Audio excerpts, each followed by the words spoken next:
So what's up mga idol, welcome back to my channel. So ayan, for today's video, tara samahan nyo ako mga idol. Panoorin nyo ako dahil magluluto gani ako mga idol ng sinampalukang manok, sinampalukang pakpak ng manok at paa ng manok. So ayan po yung ating gagamitin, bawang, sibuyas, luya. So dinamihan ko na yan, at syempre ayan po yung ating manok, part ng manok.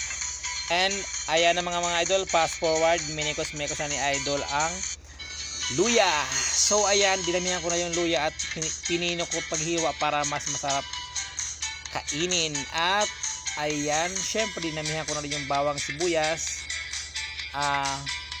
Yun nga, pati luya dinamihan ko na kasi mataas yung aking dugo. So kailangan kumain ng maraming bawang, no? Kaya dinamihan ko na. At syempre masarap ang ulam pagka maraming ingredients. So sana all.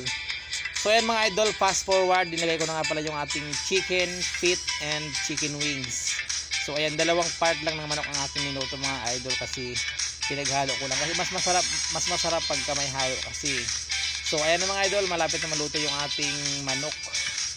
So ang sinampalukang manok pala mga idol ay lutong Bulacan po yan, at natutunan ko yan doon sa aking trabaho dati sa Bulacan.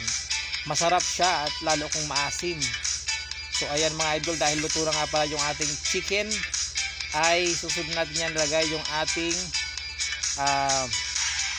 sabaw. Syempre mga idol, nilagyan ko na rin ng bawang, asin at saka bitchin para pampalasa habang sinasangkot siya.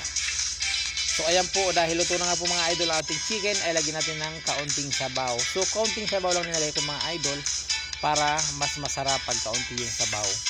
So ayan, 1 kilo nga pala linuto ko mga idol, ano. So dahil mura lang dito ang kilo ng ganyan, so 1 kilo yung linuto ko, at ayan, punong-puno nga yung aking lutuan. At syempre sinasalok-salok ko yung bumubula-bula kasi dumi po yan ng chicken. Ayan, syempre lumilitaw yung ng chicken, tapos yung mga mantika ng chicken ay tinapon ko para hindi siya masyadong mantika. So ayan mga idol, thank you so much and God bless po. Huwag po natin kalimutan mag-follow and mag-subscribe. So ayan po yun, luto na po yung ating finished product na po yung ating ulam for today. So ang tawag po dyan ay sinampalukang manok. Ayan, syempre masarap po yan mga idol, lalo yung sabaw, at maasim na maasim siya, kaya napakasarap talaga. Siguradong maraming kanin yung mauubos mo pagka ganito yung ulam mo sa tanghalian. So thank you so much po and bye bye.